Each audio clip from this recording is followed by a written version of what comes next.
Hello friends, welcome to One Stop All Poetry Solution. Today we are going to talk about Robert Browning's The Patriot.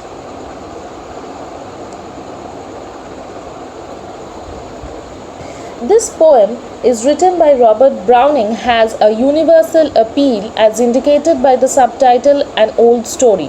It is a harsh critique on public sentiment and morality. The poem is a dramatic monologue where you see only one person is speaking. The speaker of the poem is a patriot and he is narrating his tale to us as he has been taken to the scaffold to be executed publicly for his misdeeds. It was roses and roses all the way, with myrtle mixed in my path like mad.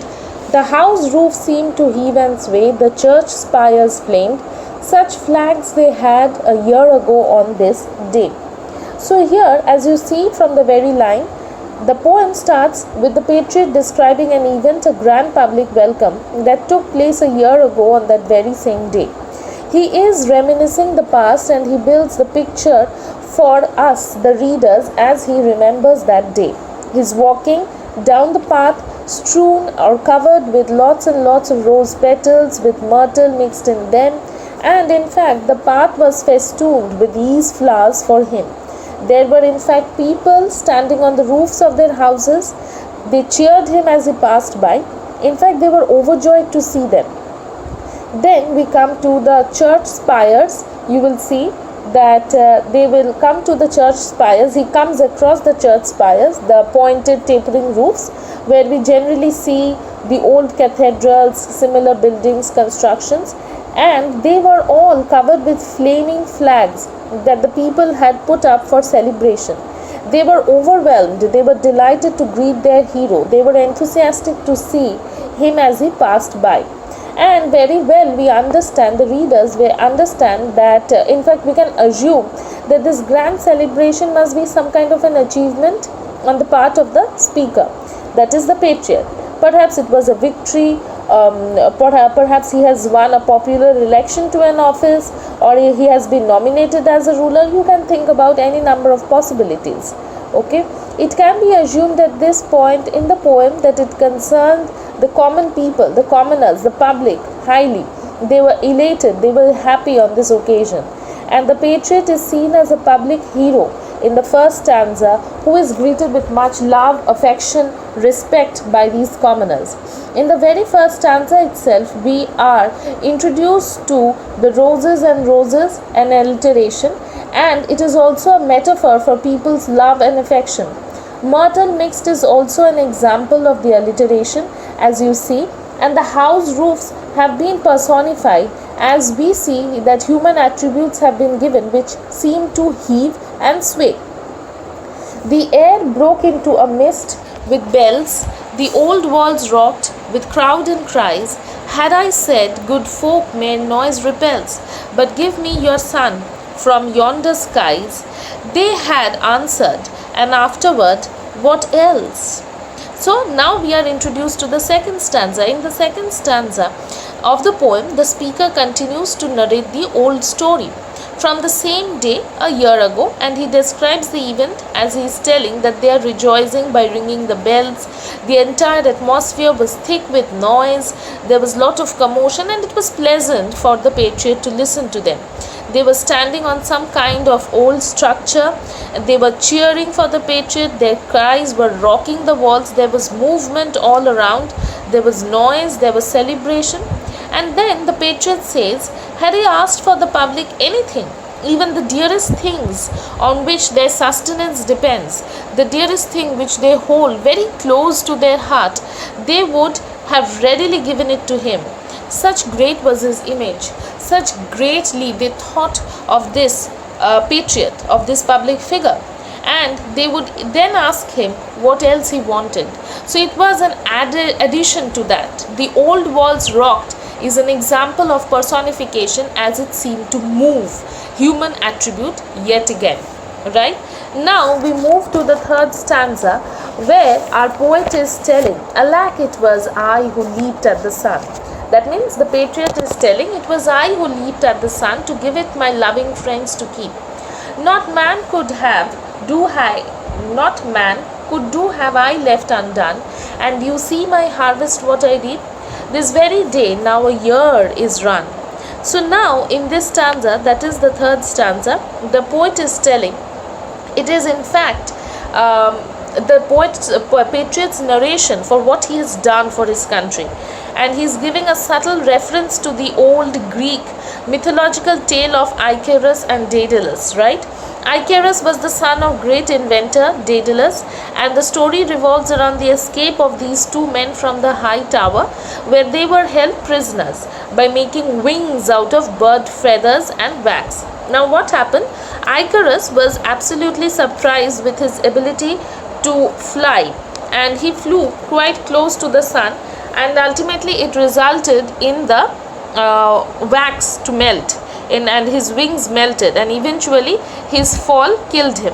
So similar to Icarus, the speaker or the patriot admits that he was too overly ambitious and he leaped at the sun, he aimed for the sun, giving the sun his loving friends to keep, which suggests that his action somehow caused the death of his close friends, close relatives, someone or some people who were close to his heart. And here we can assume or hypothesize that the patriot is talking about some battle that probably claimed the lives of his dear ones, and he did everything that was in his power to make things right. In spite of that, he is facing an undeserved end, which you will see later in the later stanzas too. And he calls his attention to the miserable state. He is drawing our attention to the miserable state that he is in. The terms you will see in this stanza, like harvest and reap, are quite common to the terms of the Hindu mythology, or the commonly known terms which we use very commonly nowadays, knowingly, unknowingly, both ways, karma, right? And here the poet uses this to convey that what he is facing is not what he truly deserves. It is really an undeserved end that he will meet. It is something very sad. And here the poet, that is Robert Browning, his flashback ends here. Interestingly, we were very much drawn to what he was feeling, and it is sad for us to feel that whatever he is going through was not actually deserved by him. Interestingly, I'll talk about a bit about juxtaposition that has been used here, because the image that is projected in the beginning of the poem is juxtaposed with the current scenario. Now when we will move to the following stanzas, you will be able to understand this quite clearly, that this image that was projected where everything is bright, beautiful and all, it is being juxtaposed with the current scenario. This can be seen when the rooftops were swaying with people, but later in the fourth stanzas it is empty. This effect works in creating a contrast, which is the central idea of the poem, right? There is nobody on the housetops now, just a palsied few at the windows set. For the best of the sight is all allow at the shambles gate, or better yet, by the very scaffold's foot I trow. I go to the rain and more needs. A rope cuts both my wrists behind, and I think by the feel my forehead bleeds, for they fling whoever has a mind stones at me for my years' misdeeds.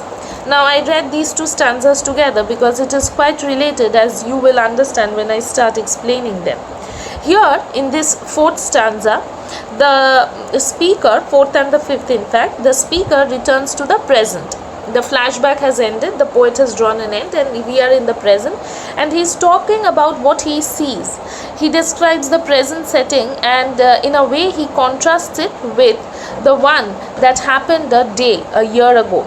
He has now been convicted and he is being led to the gallows. He is being led to the scaffold to be put to death. Now you see, only old men who are taken down by palsy, or someone who is diseased, it is a kind of a disease, so one who are diseased, they are the ones who are unable to cross the threshold of their household, because they are the ones who cannot cheer for him. Now they are the ones, unfortunately, watching the patriot as he is marching towards his death. It is quite opposite to what is happening in the first stanza, when all the place was strewn, when all the place was festooned with flowers, with flags and everything, with people. Now it is empty, it is vacant. And the fifth stanza, in fact, is a continuation of this stanza. That is why I read it together, which describes the speaker's humiliation at the hands of the people, the commoners.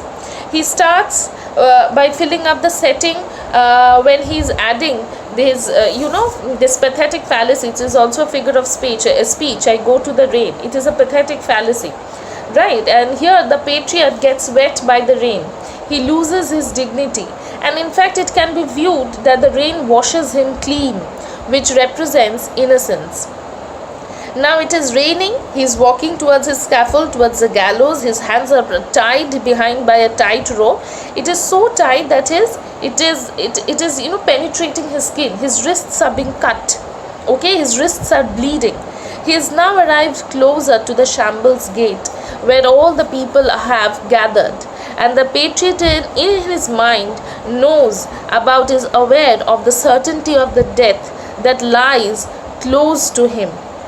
This is very sad indeed, that the death of the he is there standing at the gallows, and the people who cheered for him, who was proud of for his victory, for his achievement, now are cheering for his death.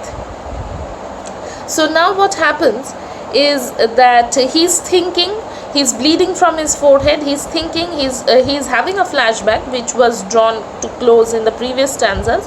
And then previously the people had thrown flowers, and now they are throwing stones. Now they are pelting stones at him, causing the injuries. So he says that the people who are throwing the stones are the ones who had an active mind. They are aware of quote unquote misdeeds. Probably they are not being able to accept that fact, his misdeeds, quote unquote. The speaker doesn't seem to be angry. He is not angry with these people for throwing the stones. And interestingly, despite the treatment that he is receiving, he doesn't blame the people, because he knows that he has been misunderstood. Right? Now we move towards the final stanza. There's nobody on the housetops now, just a palisade few. Okay, I read this, so I thought that I was reading the previous stanzas. Right, sorry. Thus I entered and thus I go, in triumphs people have dropped down dead. Paid by the world, what dost thou? Oh, me? God might question now instead, 'tis God shall repay. I am safer so. So whatever pessimism that we were facing in the previous stanza, this poem interestingly ends on a positive note. The last stanza of the poem reflects the patriot's death, and it is full of philosophical and religious ideas. So his entry and his exit from life, that all solely depends upon God. It sums up his life as well. He says that his victories, people having dropped him from that position of respect, he was already dead in their eyes. And this suggests that he looks at his predicament as his triumph. He believes that he stood by the right things, and thus considers himself to be victorious even when he has been defeated, in the eyes of the people. And the final three lines of the stanza deal with the ideas of the speaker. We get a hint of Robert Browning's religious beliefs, where he believes that God might say, fine, your sins are now washed away now that you have died, and they punished you. What now do you expect from me? You are free from all corruption. So that suggests that the punishment he got in the mortal world has purged him. He is now pure, and he goes beyond that. He goes to heaven instead of hell. He feels safer knowing that God knows what he stood for, what he thought was right, and thus he will be safe under him. God is taking care of him. And as you might see here, I have written few things. You might take a note of that. The poem here ends with a positive note, and in fact with Brown's own philosophy. God's is in his heaven and all's right with the world. The patriot believes, that is the speaker, he believes that it is God who will reward him according to his true merit. And on the closing tone, this poem resembles Browning's another poem. It's interesting, you might, when you have time, you might read it. It is Browning's another poem that tells about this kind of his philosophy. It is named The Last Ride Together. he might be, this poet, the patriot might be guilty of some things which he did, which he thought were right at that moment, but unfortunately the people misunderstood him. So this is what the poem is all about, and the mood of the poem in fact is set by this rain, the God's abode, safety in God's abode. It is an upbeat note, as the imagery is one of optimism and positivity, that everything will be fine. You have suffered whatever you did, for whatever you did in this mortal world. Now you are here with me in heaven. I'll take care of you. That is where the poem ends. There are few things here and there scattered. I have tried to explain it in as simple way as possible. I hope you will enjoy the poem, and please do like, share and subscribe so that you don't miss out the latest notifications. Happy learning.